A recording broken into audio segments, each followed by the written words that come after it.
প্রিয় দর্শক, শুভ সকাল। স্বাগত জানাচ্ছি মহানা টেলিভিশনের নিয়মিত আয়োজন সংবাদ প্রতিদিন অনুষ্ঠানে। আমাদের আজকের অতিথি ডক্টর এজি খান, প্রধান সম্পাদক আমার সময়। আপনাকে স্বাগত জানাচ্ছি অনুষ্ঠানে। আমরা আলোচনায় যাব, তবে শিরোনামগুলো দেখে আসি। দর্শক সরাসরি আপনারা যুক্ত হতে পারেন আমাদের সঙ্গে। স্ক্রলে দেখানো নির্ধারিত নম্বরে ফোন করে আজকের অতিথির কাছ থেকে জেনে নিতে পারেন আপনার কাঙ্ক্ষিত প্রশ্নের উত্তর। আশা করি আমাদের সাথেই থাকবেন। আমরা শিরোনামগুলো দেখছি, তারপর আলোচনায় যাব। প্রথম আলো, বাংলাদেশ ব্যাংকের রিজার্ভের অর্থ চুরি, কেন্দ্রীয় ব্যাংক কর্মকর্তারা জড়িত, অর্থমন্ত্রীর সাক্ষাৎকার। বিএনপির ষষ্ঠ জাতীয় সম্মেলন কাল, কোনো পদেই নির্বাচন হচ্ছে না।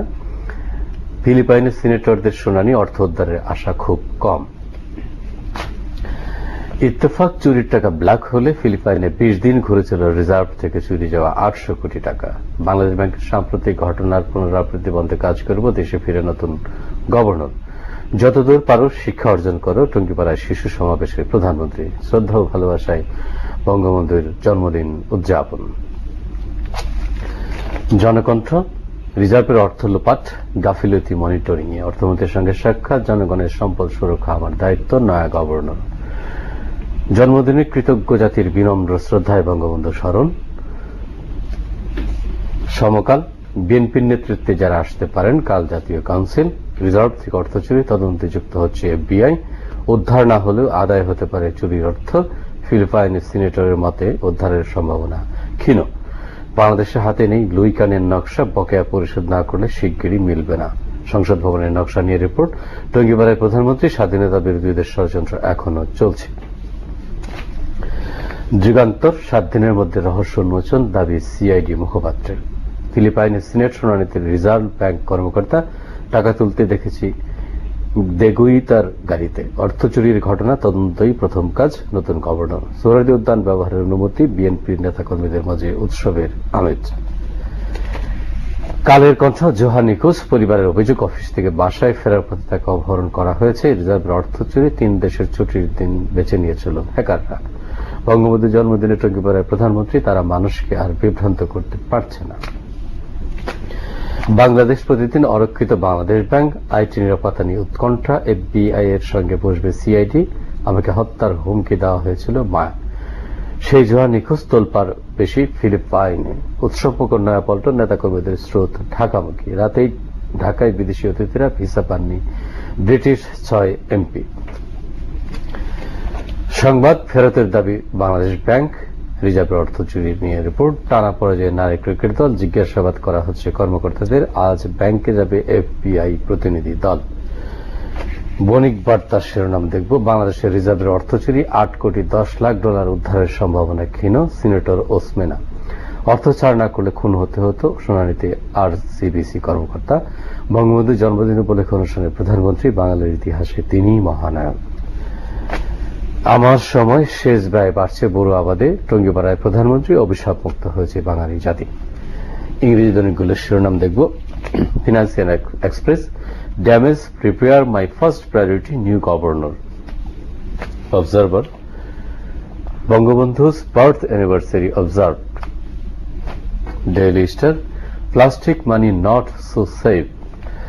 ডক্টর এজি খান, শিরোনামগুলো শুনলেন। বঙ্গবন্ধুর 97তম জন্মবার্ষিকী পালিত হল, জন্মদিন।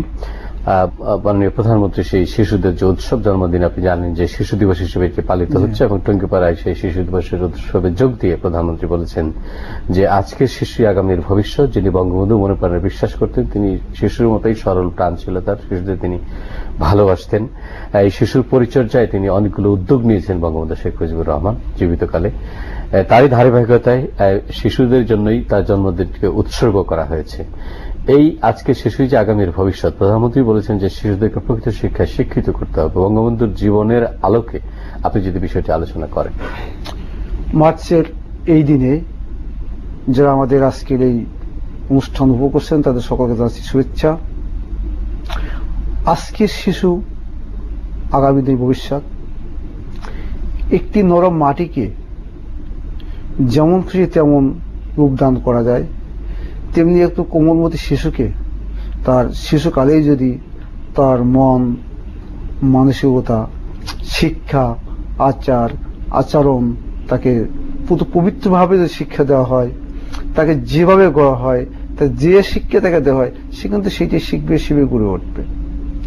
তা আমাদের আজকের মাননীয় প্রধানমন্ত্রী যে কথাটাই বলেছেন যে শিশুকে যদি আমরা স্বাধীনতার ইতিহাস শিখাতে পারি, এই শিশুকে যদি আমরা দেশপ্রেম শিখাতে পারি, এই শিশুকে আমরা যদি মাতা পিতার সেবার কথা শিখাতে পারি, এই শিশুকে যদি আমরা দেশের অর্থনীতিকে সমৃদ্ধ করা শিখাতে পারি, এই শিশুকে আমরা যদি দেশকে ভালোবাসার কথা শিখাতে পারি, এই শিশুকে যদি তার জীবন উৎসর্গ করার ইতিহাস আমরা শিখাতে পারি, তার ভবিষ্যৎ কর্মকাণ্ডের কথা আমরা শিখাতে পারি, তার দায়িত্ব এবং কর্তব্যকে আমরা শিখাতে পারি, বুঝাতে পারি, তার দেশের একটা সুসন্তান পাবো, রাষ্ট্রের সুসন্তান হবে, রাষ্ট্রের সুনাগরিক তৈরি হবে, রাষ্ট্র শান্তি এবং শৃঙ্খলার সাথে চলবে, দেশের জন্য ভালো চলবে, সম্পদ হবে, অমূল্য অ্যাসেট হবে। কারণ এই শিশুরাই তো দেশের সম্পদ, এই শিশুরাই ভবিষ্যতে নেতৃত্ব দেবে, এই শিশুরাই রাষ্ট্রের কর্ণধার হবে, এই শিশুরাই আজকে বাংলাদেশের গভর্নর হবে, এই শিশুরাই আজকে অর্থমন্ত্রী হবে, এই শিশুরাই প্রধানমন্ত্রী হবে, এই শিশুরাই সব পৃথিবীতে নেতৃত্ব দেবে। কাজেই এই শিশুকে যদি আমরা গড়ে তুলতে না পারি, এই শিশুকে আমরা স্নেহ মমতা দিয়ে গড়তে না পারি, তাহলে এই শিশু তো সেই শিশু তৈরি হবে না। এই শিশু হবে জঙ্গিবাদ শিশু, এই শিশু হবে দেশদ্রোহী শিশু, এই শিশু তৈরি হবে পাকিস্তান হানাদার বাহিনীর আদর্শের শিশু। কাজে এই শিশুদেরকে আমরা যদি এখনই যথাপযুক্ত শিক্ষায় শিক্ষিত করে, মানে তাদেরকে ট্রেনিং দিয়ে দেশে আমরা আনতে পারি, রাষ্ট্র পরিচালনা আমরা আনতে পারি, তাহলে এই দেশের মানুষই নিরাপদে থাকবে, শান্তিতে থাকবে, সুখে থাকবে, দেশের আর্থ সামাজিক অবস্থার উন্নতি ঘটবে, দেশের শান্তি এবং শৃঙ্খলা বজায় থাকবে। তাহলে এরকম যদি শিশুরা দেশের জন্য নিবেদিত হয়, দেশপ্রেম তারা জাগ্রত হয় তাদের হৃদয়ের মাঝে, তাহলে সেই এক সিরিজ বোমার মতন কর্মকাণ্ড আমাদের দেশে ঘটবে না। তারা জানবে। প্রধানমন্ত্রী শিশুদের শিক্ষার উপর জোর দিয়েছেন যে শিক্ষার ব্যবস্থাটা আসলে কি হবে। আমাদের এখন যেটা আছে যে আমরা শিক্ষার্থী, সংস্কৃতি প্রতিমন্ত্রী বলেছেন যে আমাদের এখন শিক্ষার্থী নেই, আমাদের হচ্ছে পরীক্ষার্থী। কতজন পরীক্ষার্থী, কতজন পাশ করছে। আমাদের শিক্ষায় বোধহয় একটি গলদ রয়ে গেছে। বিশেষজ্ঞরাও বলছেন যে নৈতিক শিক্ষার কথা আপনি বলছিলেন, কিন্তু আমরা যদি শুরুতেই দেখি আমরা একটা শিক্ষার্থী কি করে, সে গিয়ে পড়াশোনা শুরু করে দেয়, সে তারপরে ছড়া মুখস্থ করে, কবিতা মুখস্থ করে, প্রশ্নপত্র মুখস্থ করে, তারপর পরীক্ষা দেয়। কিন্তু আমরা যদি উন্নত বিশ্বের দিকে তাকাই, শিশুদের শিক্ষা ব্যবস্থায় যে বিষয়টি নিয়ে আসা হয় সেটি হচ্ছে তার নৈতিক শিক্ষা। আপনি যে বিষয়গুলো বললেন, তার দেশপ্রেম, তার যে কমিটমেন্ট, বড় হয়ে সে কি হবে, তারপর তার ম্যানার্স গুলো কিভাবে মানবে, কিভাবে বড়দের সঙ্গে কথা বলতে হবে, সেই জায়গাটা বোধহয় আমাদের কিছুটা হলেও ঘাটতি রয়ে গেছে। সেই জায়গাটা যদি আপনি বলতেন। আমাদের তো মূল বিষয় আছে শিক্ষার বিকল্প নাই। আমরা পড়েছি শিক্ষাই জাতির মেরুদণ্ড। এই শিশুকে যদি আপনি শিক্ষা দেন, শিক্ষা দুরকম, একটা হচ্ছে সুশিক্ষা, একটা হচ্ছে কুশিক্ষা। আপনার সন্তান, আমার সন্তান, দেশের জাতীয় যে সন্তানগুলো আছে, এদেরকে আমরা যদি সুশিক্ষায় শিক্ষিত করি, তাহলে আমরা এখান থেকে অনেক কিছু আশা করতে পারি। আর এদেরকে যদি আমরা কুশিক্ষায় শিক্ষিত করি, তাহলে এদের কাছে আমরা আশা কিছু করতে পারি না। তাই এই সুশিক্ষা বলতে দেশপ্রেম, ধর্মীয় অনুভূতি, তারপরে রাষ্ট্রীয় আনুগত্য, অর্থনৈতিক যে বড়দের মান্য করা, শিক্ষকদের শ্রদ্ধা করা। বলছি যে আমরা শিশু তো শিখবেই, মানে তার বড় হয়তো শিখবেই, মানে কিন্তু আপনি যে নৈতিক মানে আপনি বলছেন কাদামাটির মতো, তাদেরকে তো শুরুতে দিয়ে সেই শিক্ষাটা দিতে হবে। না, সেটাই বলছি যে একটা নরম মাটিকে আপনি যদি মনে করেন ইট বানাবো, ইট হবে। যদি মনে করেন আমি এটাকে চারা বানাবো, চা হবে। যদি কলস বানাবো, কলস হবে। এই বাচ্চাটাকে আপনি মনে করেন যে আমি নাকি দেশপ্রেমিক নাগরিক বানাবো, এই বাচ্চাটা দিয়ে আমার দেশের সেবা করাবো, এই বাচ্চাটাকে আমি আদর্শ সন্তান বানাবো, তাই সেভাবে শিক্ষা তাকে দিতে হবে। সেই শিক্ষা কি হবে? মার্চ চলছে, আমাদের মুক্তিযুদ্ধের যে ত্যাগ, সেগুলো তাদের জানাতে পারি, তাদের দেশপ্রেমে তারা আমাদের, হ্যাঁ, এই শিশুদের শিখাতে হবে যে আমার দেশটাকে কিভাবে আমার স্বাধীন করলাম। বঙ্গবন্ধু কিভাবে আজকে এত বড় নেতা হলেন, তার যে ত্যাগ, তার যে অনাড়ম্বর জীবন, তিনি যে জীবনটা দিয়ে গেলেন দেশের জন্য, এবং তিনি যে নির্মোহ ছিলেন, শিশু বয়স থেকেই কিন্তু তার যে পরোপকারী যে মানসিকতা, সেটাই কিন্তু আমরা তার জীবনে থেকে দেখতে পাই। সেই শিক্ষা কিন্তু তাদেরকে দিতে হবে। শিক্ষাটা লক্ষ্য এবং উদ্দেশ্য থাকতে হবে। আমরা বলছি এম ইন লাইফ, তুমি লক্ষ্য এবং উদ্দেশ্য কি। তাই প্রত্যেকটা মানুষের বা প্রত্যেকটা শিশুর লক্ষ্য এবং উদ্দেশ্য নিয়ে তাকে বড় করে তুলতে হবে যে তোমার জীবনে এমটা কি হতে পারে। তোমার করণীয় কি, তোমার শিক্ষণীয় কি, তোমার বরণীয় কি, তোমার ত্যাগ করার কি বিষয় আছে, তোমার জানা কি আছে, এই বিষয়গুলো তাকে শিখাইতে হবে। আজকে আমাদের এই শিশুদেরকে এই স্বাধীনতা ইতিহাস শিখাতে হবে। আজকে আমাদের শিশুদেরকে ধর্মীয় অনুশাসন শিখাতে হবে। আজকে আমি শিশুদেরকে জাতির জনক বঙ্গবন্ধু কি আদর্শ ছিল তা তাদেরকে জানাতে হবে। আজকের এই শিশুদেরকে মাননীয় প্রধানমন্ত্রী যে কথাগুলো বলছেন, যে শিশুদের কি কি করণীয়, কি কি শিক্ষণীয়, কি কি বরণীয়, এই বিষয়গুলো তাদেরকে শিক্ষার মাধ্যমে তাদেরকে জানাতে হবে। আজকে আমার পাঠ্যপুস্তকে যা দেখি, অনেক সময় দেখা যায় মুসলিম একটা ছড়া পড়িয়ে যে কতটা আমাদের বিভিন্ন মন্ত্রী মহোদয় বলছেন যে পরীক্ষা না, পরীক্ষার্থী, মানুষ হ্যাঁ, আমরা এখন মানুষ বানাচ্ছি না, আমরা এখন মানে সার্টিফিকেট বানাচ্ছি যে কটা আমার স্কুলে 10টা ছাত্র পরীক্ষা দিয়ে কটা পাস করেছে। আমরা এই জিনিসগুলোকে আমাদের পরিহার করতে হবে। আমাদেরকে পরিসংখ্যান না করিয়া গুণগত মান বাড়াতে হবে, মান বাড়াতে হবে। শিক্ষাঙ্গনগুলোকে মানুষ গড়ার কারিগর ফ্যাক্টরিতে পরিণত করতে হবে। আমরা আলোচনা করবো ছোট্ট একটি বিরতি নিয়ে। প্রিয় দর্শক, থাকুন আমাদের সঙ্গে। ছোট্ট একটি বিরতির পরে আবার দেখা হবে।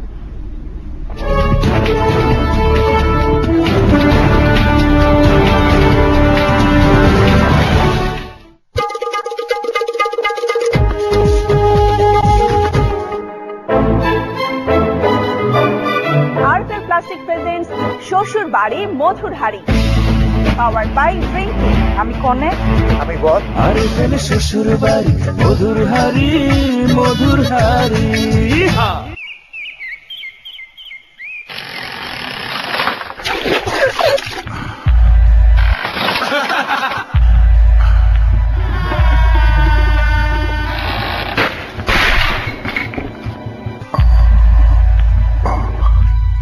কোনো সমস্যা? এটা কোনো বাড়ি হলো বাবা? লজ্জায় কাউকে আসতে বলতে পারি না। যেমন আছিস তেমন থাক বাবা। এবার বাড়ি বানাতেই হবে। এত বাড়ি বাড়ি করছিস, একদিন বাড়ি ভেঙে চাপা পড়ে মরবি। লোকজন ভেঙে পড়ার ভয়ে কি বাড়ি করছে না? তোমার বন্ধু তো যুক্তরাজ্যের ইঞ্জিনিয়ার, তাকে ফোন করে দেখো না। তুই তো জানিস আমার তো সবই ভেঙে পড়ে। কি করি বল? এত ভয় পেলে চলে? তুই যুক্তরাজ্য থেকে আমার জন্য রড পাঠা। যুক্তরাজ্য থেকে রড পাঠানো লাগবে না। বাংলাদেশে এখন বন্দর স্টিল আন্তর্জাতিক মানের রড তৈরি করছে, যা যুক্তরাজ্য থেকে ফ্যাটিক পরীক্ষিত। 50 লক্ষ সাইক্লিক লোডিং এ ভূমিকম্প সহনীয়, তাই ভেঙে পড়ার কোনো সম্ভাবনা নেই। তুই নির্দ্বিধায় বন্দর স্টিলের রড দিয়ে বাড়ি বানাতে পারিস। তুই আমাকে বাঁচালি। আর নয় গড়াগড়ি, এবার হবে শক্ত বাড়ি। বন্দর স্টিল, আর ভাঙার ভয় না। বন্দর স্টিল বিলিভস ইন কোয়ালিটি।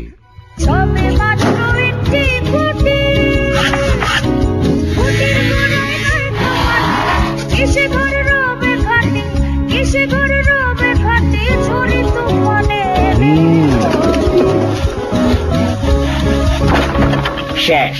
কি চেয়ার বানাইলি? ইজ্জত তো হুড়মুড়ায় পড়ে গেল। এই নে স্টিকি লাগা, জীবনেও ছুটবো না।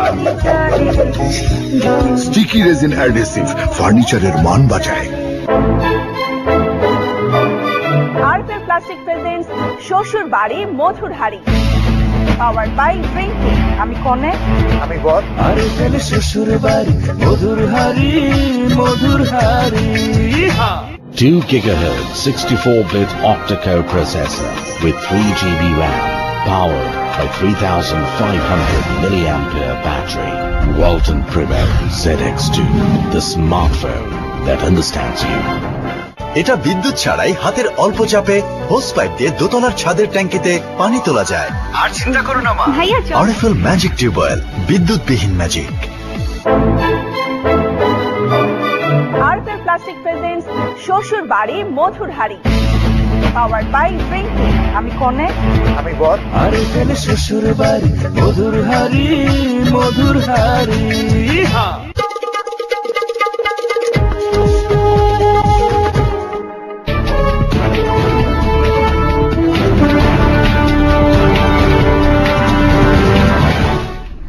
প্রিয় দর্শক, বিরতির পরে আরেকবার আমন্ত্রণ। আমাদের সঙ্গে একজন ডক্টর এজি খান, প্রধান সম্পাদক আমার সময়। ডক্টর এজি খান, আপনি জানেন যে বেশ কিছুদিন ধরেই বাংলাদেশ ব্যাংকের যে রিজার্ভের অর্থ চুরি, সেটা নিয়ে জোরসোরে আলোচনা হচ্ছে এবং অনেকগুলো ঘটনাও ইতিমধ্যে ঘটে গেছে। গভর্নর পদত্যাগ করেছেন, 2 ডেপুটি গভর্নরকে অপসারণ করা হয়েছে, নতুন গভর্নর নিয়োগ দেওয়া হয়েছে।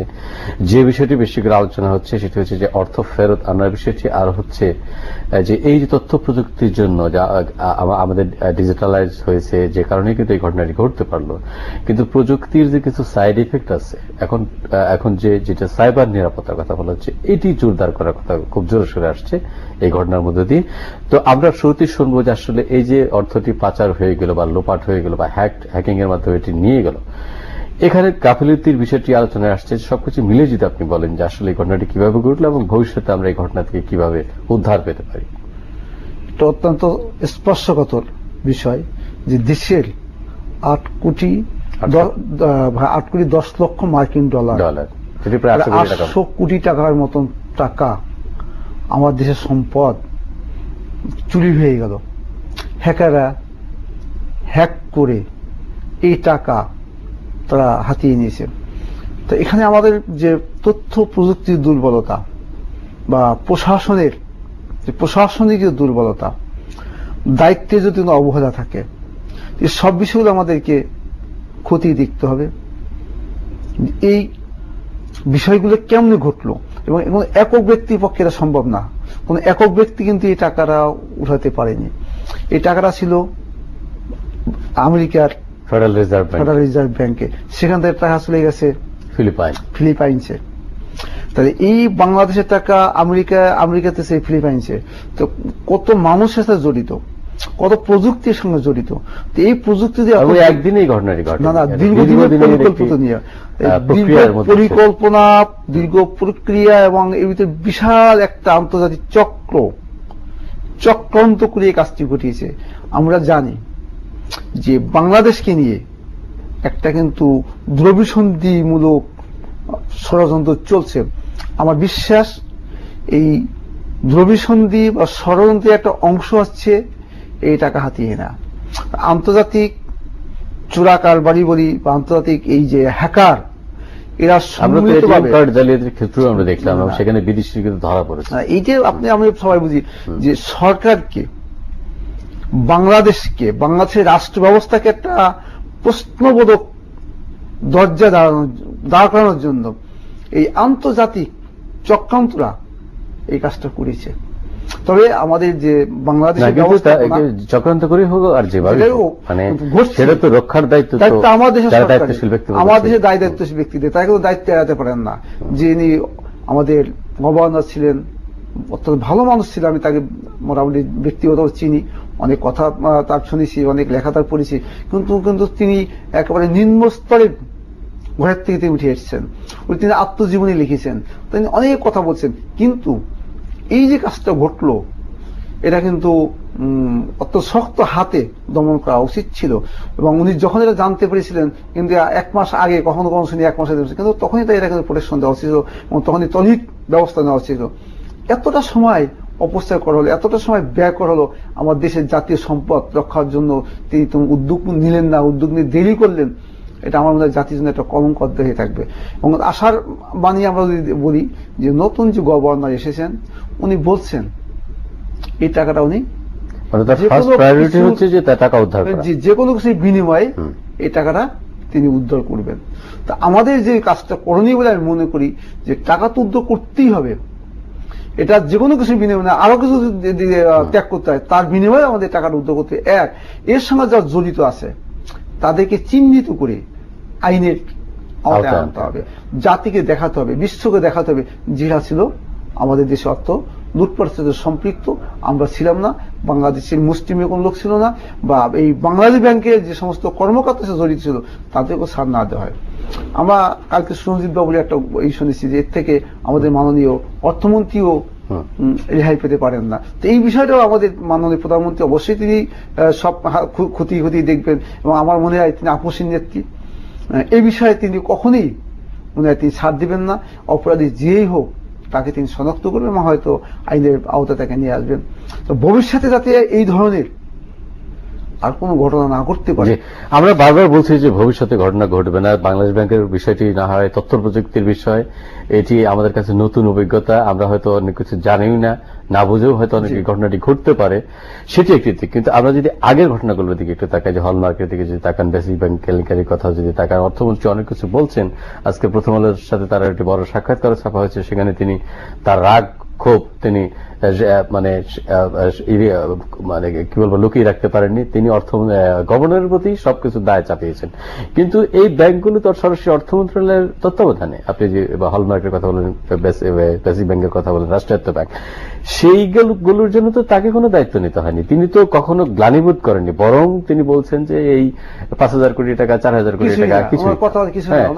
আমরা এই জায়গাটিতে কবে দেখতে পাবো যে আসলে যারা দায়িত্বে থাকেন তাদের মধ্যে কিছুটা হলেও একেবারে পদত্যাগ নাই করলেন, দায়িত্ব নেওয়ার বা দুঃখ প্রকাশ করার, সরি বলা, সেই টেন্ডেন্সিটাও তো আমরা দেখছি। আমাদের রাজনীতিবিদদের যে কৃষ্টি এবং কালচার দেখি, তাদের যে মন মানস দেখি, এর সাথে তো আমাদের পাশ্চাত্যে বা আমাদের প্রতিবেশী রাষ্ট্রে যদি দেখি যে আকাশ পাতাল ব্যবধান। আমাদের প্রতিবেশী রাষ্ট্র তাদের রেল অ্যাক্সিডেন্ট করেছে, রেলমন্ত্রী তার পদত্যাগ করেছে, মানে অপারগতার জন্য, তার ব্যর্থতার দায় নিজেই নিয়ে পদত্যাগ করেছেন। কত মানে সহনশীল একটা রাজনীতি, কত সহনশীল জনগণের ভিতরে দরদটা। আমাদের সে যদি দুনিয়ার সবকিছু লয় প্রলয় হয়ে যায় আমি যেন জানিই না, এমনটি আমি সমস্ত দায়ের মধ্যে আমার যিনি আছেন আমার, আমরা জানি যে বাংলাদেশ ব্যাংক অর্থ মন্ত্রণালয় কর্তৃক নিয়ন্ত্রিত। অর্থমন্ত্রী সাক্ষাৎকারে যেটা অর্থমন্ত্রী গভর্নরের ক্ষেত্রে বলেছেন যে তার অবদান হচ্ছে শূন্য, মানে 7 বছর সবকিছু হয়, তাহলে যদি শূন্য হয় তাহলে উনি তাকে রাখলেন মানে 7 বছর ধরে। এখন এটা দায়িত্ব উনি নিশ্চয়ই যে উনি এড়াতে পারেন। এটা ব্যক্তিগত বিদ্বেষ আমরা এখানে লক্ষ্য করছি। যেখানে যোগ আমার মনে হয় যে আমরা অপেক্ষা করি, এবং আজকে যে তদন্ত কমিটি আসতেছে, সিআইডি সাক্ষাৎকার দিচ্ছে, আজকে জোহাকে খুঁজে পাওয়া যাচ্ছে না। এই বিষয়টাও আমরা একটু আপনার কাছে, যে প্রযুক্তিবিদ জোহা তিনি নিখোঁজ হয়েছেন এবং এটি নিয়ে কিন্তু তার পরিবারের যথেষ্ট উৎকণ্ঠা রয়েছে। আজকের লিড প্রধান শিরোনাম যেটি কোনো কোনো কাগজ সেটি করেছে এবং কালকে থেকে এই বিষয়টি কিন্তু আলোচনা এসছে। তো যে কোনো ব্যক্তি যদি নিখোঁজ হন, সেটি আইন শৃঙ্খলা বাহিনী তুলে নিক কিংবা যেভাবেই নিখোঁজ হোক, তাকে কিন্তু তার পরিবারকে কিংবা এটা সরকারকে কিংবা মানুষকে কিন্তু জানাতে হবে এই বিষয়টি। সেই জায়গাতে আমি মাননীয় প্রধানমন্ত্রীর প্রতি শ্রদ্ধা নিবেদন করে বলছি, আমাদের স্বরাষ্ট্রমন্ত্রী মহোদয়ের প্রতি শ্রদ্ধা নিবেদন করে বলছি যে রাষ্ট্রের প্রত্যেকটা নাগরিকের নিরাপত্তা দেওয়ার দায়িত্ব রাষ্ট্রের। সে যত বড় অপরাধী হোক, সে যেই হোক না কেন, তাকে আইনের। প্রিয় দর্শক, পরিচয় দিয়ে প্রাসঙ্গিক প্রশ্নটি করুন। আসসালামু আলাইকুম। ওয়ালাইকুম আসসালাম। আমি আজকে সম্মানিত অতিথির দৃষ্টি আকর্ষণ করে একটি স্পর্শকাতর প্রশ্ন রাখতে চাচ্ছি। আমরা 2011 সালে মিরেশ্বরের ফুটবল খেলা দেখার ট্র্যাজেডি জানি। ঢাকা ইউনিভার্সিটির সেন্ট মার্টিন দ্বীপে লাশ হয়ে ফিরে আসার ঘটনা আমরা জানি। গত বছর কুড়িগ্রামে পিকনিকের বাস দুর্ঘটনা ঘটে ছাত্র নিহত হওয়ার ঘটনা জানি। গতকালকেও একটি মেহেরপুরে একটি মর্মান্তিক ঘটনা ঘটেছে, পিকনিকের বাসের সাথে নসিমনের সংঘর্ষে 6 জন নিহত হচ্ছে। আমার প্রশ্ন হলো, আনন্দ ভ্রমণে গিয়ে লাশ হয়ে ফিরে আসা, এই বিষয়টি করে কিভাবে দেখছেন? জি, ধন্যবাদ। সঙ্গে থাকুন। যে আপনি যেটি বলছেন প্রসঙ্গটি শেষ করুন, তারপর আমরা এই দর্শকের প্রশ্নে যাব। যে বলতেছি, রাষ্ট্রের প্রত্যেকটি নাগরিকের জীবনের নিরাপত্তা, সম্পদের নিরাপত্তা, অর্থের নিরাপত্তা, ইজ্জতের নিরাপত্তা দেওয়ার দায়িত্ব হচ্ছে রাষ্ট্রের। সে যত বড় সন্ত্রাসী হোক না কেন, সে খুনি হোক না কেন, সে যত অপরাধী হোক না কেন, তাকে ধরে কিন্তু সন্ত্রাসের কোন অভিযোগ আছে, তো সন্ত্রাস হতে পারে। উনি তো যেহেতু তথ্য প্রযুক্তির দায়িত্ব, প্রযুক্তি বিষয়ে জ্ঞানটা আছে, এটা তো তার মাধ্যমে এটা হয়তো কোনো অকাজ করতে পারে, তিনি জানেন কিনা। এই জন্য তাকে আইনের হাতে সুবদ্ধ করে, আইনের মাধ্যমে, আইনি প্রক্রিয়ায় তিনি যে অপরাধী হইতেন বিচার হবে। তাই কাজেই জোহাকে জনসম্মুখে পরিষ্কার করা উচিত, যেটা মোট কথা যে আইন শৃঙ্খলা বাহিনীর তত্ত্বাবধানে থেকে এটাকে স্পষ্ট করা উচিত, তাহলে তাকে জনসম্মুখে নিয়ে আসতে হবে। আর যদি না থাকেন তাহলে তিনি যে নিখোঁজ হয়েছেন তাকে উদ্ধার করতে হবে। যে দায়িত্ব সরকারের, এবং যদি সরকারের হাতে থাকে বা আইন শৃঙ্খলা রক্ষাকারী বাহিনীর হাতে থাকে, জনসম্মুখে আনার দায়িত্ব হচ্ছে। দর্শকের একটু প্রশ্ন ছিল, সেইটাতে যাই। আমরা জানেন যে বাংলাদেশে আসলে সড়ক মহাসড়কগুলো একেবারে মৃত্যুকূপে পরিণত হয়েছে, এই মৃত্যু ফাঁদে পরিণত হয়েছে। আপনি জানেন যে মিরসরের ঘটনায় দর্শক পড়লো, এই যে পিকনিকে গিয়ে বা নসিমন করিমান এই সরিয়ে দেওয়া হচ্ছে রাস্তা থেকে, আবার সেগুলো উঠে আসছে। কালকেই আমার সামনে ঘটনাটি ঘটলো, ফুটপাত দখল মুক্ত করা হচ্ছে এই মিরপুর 1 নম্বরে। দখল তারা মুক্ত করে গেল, তারপর পরে আবার কিছুক্ষণ পরে আবার তারা এই ফুটপাতে আবার দোকান নিয়ে বসলো। এই যে একটা অবস্থা, আমরা তো কেউ কোনো কিছু মানছি না, আমরা নাগরিকরাও তো আইন মানছি না। সেই জায়গাতে আসলে সরকারেরই বা কি করণীয় আছে? আমরা এই নসিমন করিমান মুক্ত সড়ক এবং দুর্ঘটনা মুক্ত সড়ক কবে পাবো? আজকে আমাদের মাননীয় যে মন্ত্রী মহোদয় ওদের কাদের, কিন্তু নিরলসভাবে চেষ্টা করে যাচ্ছেন এই সড়ক দুর্ঘটনাগুলো প্রতিরোধ করার জন্য। এখানে আমার দৃষ্টিতে আমি যতটুকু উপলব্ধি করতে পেরেছি, আমাদের জ্ঞানের অভাব আছে, দায়িত্ববোধের অভাব আছে, শিক্ষার অভাব আছে। আজকে যে নসিমন বা যে ড্রাইভারগুলো রাস্তায় গাড়ি চালায়, এদের যথাযথ ড্রাইভিং প্রশিক্ষণ নাই। মানে এই গাড়িটি তো গাড়িটি আসলে মহাসড়কে চলার মতো না, এবং এটার কোনো ব্রেক নেই, না এটাই আমি বলতে গাড়ি না, মানে এই যে যানবাহন হিসেবে স্বীকৃতি পাওয়ার মতো এটি না। আমাদের যোগাযোগ মন্ত্রী মহোদয়, সেতুমন্ত্রী কি বলছেন যে মহাসড়কে এই যে ব্যাটারি চালিত এই নসিমন কুড়িমণিগুলো চলতে পারবে না। আমরাও যখন রাস্তা দিয়ে চলি কত বিব্রতকর পরিস্থিতি পড়তে হয় এদের জন্য, কারণ এদের কোনো প্রশিক্ষণ নাই, এরা ড্রাইভিং এর কিছুই জানে না। এদের মানে বড় গাড়ির সামনে এই সমস্ত গাড়িগুলো নিয়ন্ত্রণ থাকে না, অনেক সময় দেখা যায় ডানে বামে কাটতে গিয়ে নিজেরাই খেয়ে হারিয়ে ফেলে, কোথায় যাবে কি করবে, গাড়ি না নিয়ন্ত্রণের বিষয়টি পরের ব্যাপার। কাজে এই বিষয়গুলো আমাকে মানে শক্ত হাতে অবলম্বন করতে হবে। যাবে না তো যাবেই না, মহাশয় গাড়ি চলবে না তো ওটা চলবেই না, এটাকে আবার ধর্মঘট করে অনেকে বলেন যে এটার প্রয়োজনীয়তা আছে, অনেক কম দূরত্বে এগুলো যেতে পারে, সেই বিষয়গুলো আসলে আলোচনায় নিয়ে একটা সমাধান আসা উচিত। না, এটা আসুক সমাধান আসলে এই যে আজকে আমাদের দর্শক আজকে আমাদের যে প্রশ্ন করছেন, এই প্রশ্ন আনন্দ ভ্রমণে গিয়ে মানে জীবন হারিয়ে ফেলবে আমাদের 18 কোটি মানুষের প্রশ্ন, যে আমি ঘর থেকে বেরোলাম, আমি নিরাপদে ফিরে আসতে পারবো কিনা, আমি ঘর থেকে গাড়িতে আমি রাস্তায় গেলাম, আমার সন্তানটা ফিরে আসবে কিনা, আমার গাড়িটা ফিরে আসবে কিনা, আমি পিকনিক গেলাম, আমি আনন্দ করতে গেলাম, ওখান থেকে আমি সহি সালামতে ঘরে আসবো কিনা। এই যে আমাদের একটা বিব্রত অবস্থা, এখান থেকে তো আমাদের বেরিয়ে আসতে হবে। এখানে দায়িত্ব তো সরকারকে নিতে হবে, এইখানে যারা দায়িত্বে আছে এদেরকে নিতে হবে। আর যে কতগুলো আমি দেখছি যে মাননীয় মন্ত্রী মহোদয় একদিক দিয়ে দখল মুক্ত করছেন, আরেক দিকে দখল করে যাচ্ছেন। এই যে নাগরিকদের একটা দায়িত্ববোধ আছে, সমাজে যারা নেতৃস্থানীয় ব্যক্তি আছে, জনপ্রতিনিধি আছে, এদের দায়িত্ব আছে, স্থানীয় প্রশাসন আছে, এদের দায়িত্ব আছে। এরা সবাই একটা আমাদের ঘুরপাক খাচ্ছে, একের সঙ্গে একটা সমন্বয় নেই, একে কমিটমেন্ট আর একজনে মানে না। মন্ত্রী মহোদয় বলে গেছেন, উঠেই দিচ্ছেন, ওসি সাহেব বা অমুক সাহেব বলছেন, আবার বসাই দিছি, আবার লোকাল নেতা বলছেন, আমরা তার কথায় চলতেছি। এই যে কুড়ি আমরা আজকের চেইন অফ কমান্ড আমরা যেন ভেঙে ফেলছি, এই জন্য আমাদের আজকের এই অবস্থা পরিণত হচ্ছে। আমাদের নীতি এবং নৈতিকতা আমরা বিবর্জিত দিচ্ছি।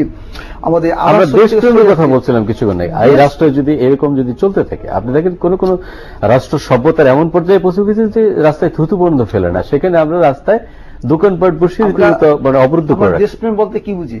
দেশপ্রেমে তো অনেক ব্যাখ্যা আছে। একটা হচ্ছে রাষ্ট্রের আনুগত্য স্বীকার করা। রাষ্ট্রের আনুগত্য স্বীকার করতে গেলে রাষ্ট্রের প্রত্যেকটা আইনকে আমাদেরকে শেষ করতে হবে, রাষ্ট্রের প্রতি আমরা আনুগত্যশীল থাকবো, সেটি আমাদের প্রত্যাশা। ডক্টর খান, আপনাকে অনেক অনেক ধন্যবাদ।